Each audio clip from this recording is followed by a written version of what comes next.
Hello, my name's Dot Stevens. I've been coming to this church for about 10 years with my husband, and we love it.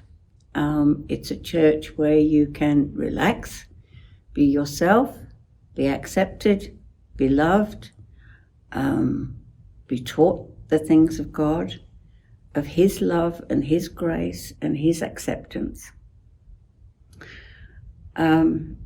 My precious husband is now in a nursing home. He's been there for about 8 years. I met him when I went to a conference in the southeast of England in the middle of winter, at which I cycled down with a friend from London, and he went from London. We met there, and it wasn't very long before I fell head over heels in love with him. And nobody could have stopped me marrying him. We had to have a 3-year engagement because he was going to Bible college, and that was their rules. You weren't allowed to marry till the summer vacation before your last year. So we did that, and then I spent a year at Bible college. I noticed Ron's tics. He used to hit his head and twist his head and all sorts of things, but they were just part of him, and I loved him. I just, the sun, moon and stars shone out of him.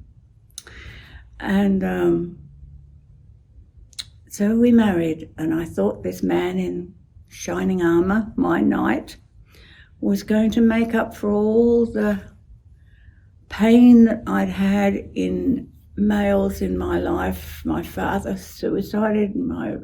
I was sent away from my brothers when I was a small child. I had 9 of them, but I was sent from Australia to England to live with my aunt, my mother's eldest sister.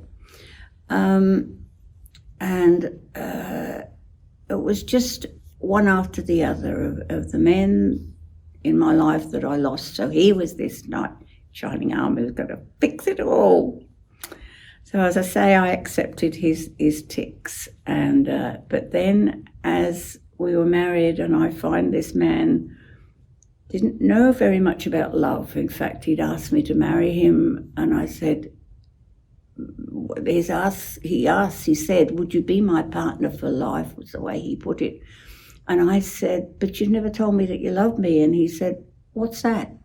He didn't know what love was. And that was partly his upbringing and partly, I suppose, the Aspergers. But we didn't know then that he had Aspergers, didn't know then that he had Tourette's. He was in his 50s before Tourette's was diagnosed. And after that, I began to wonder about was there something else to all this, and he was finally officially diagnosed as typical Asperger just a few years ago. But I loved him. I did stay in love with him, but it was pretty tough going at times. Couldn't understand why this man couldn't look at me in the eyes and say, I love you. Couldn't express love properly. It meant we adopted 4 children. We didn't have our own, which was another bitter disappointment to me. But he was a good man. He is a good man still. He took care of me. He was a wonderful money manager, and he was an incredible pastor. I know you think I'd be biased, and I'm allowed to be biased, but he was very, very much loved in the churches in which he pastored. But as I said, it was tough, and at times I'd go to pack my case because I'd have to get out of this, or I'd get in the car and drive away, but I couldn't do it because I loved him and because I'd promised under God that I would stay with him. So I had to find another way. I tried my way. I tried getting up in the morning and saying, I will not get angry with him because he can't be what I want him to be. and not just what I wanted, but what any wife would expect, and why God put men and women together. But there was just something missing. So I had to find another way, and much as I tried, I could not change myself. So I had to go to my Father in heaven and say, help, what do I do? And his love enabled me. His love flooded me. I could sit on my daddy's knee. Not literally, of course, but in a sense, I knew that that's what I was there, and his arms were around me, and he was saying, it's okay, I've got you. And I know what the end's going to be, and it's going to be much, much better. So hang on. You see, you don't choose to love bits of a person. You choose to love, and you choose to love all of them.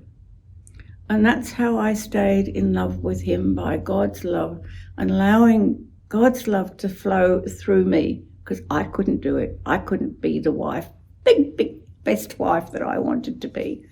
It was impossible under the situation. So, but I have been blessed because of it, because I've had to go to the Father so often, so much, for grace and love and peace. I have learned how real he is, how much he cares, how much he understands. He would just say to me, hang on. I know it's hard, it's tough, but it will be better. And I have found the love of God in me, for me, and through me in the most incredible way because of this, because God has the marvelous way. It's over and over in the scriptures. What the enemy meant for evil, I have turned for good. He's done it over and over again. And I was able to stand by him in pastorates where he was just so loved, and people were so blessed by him.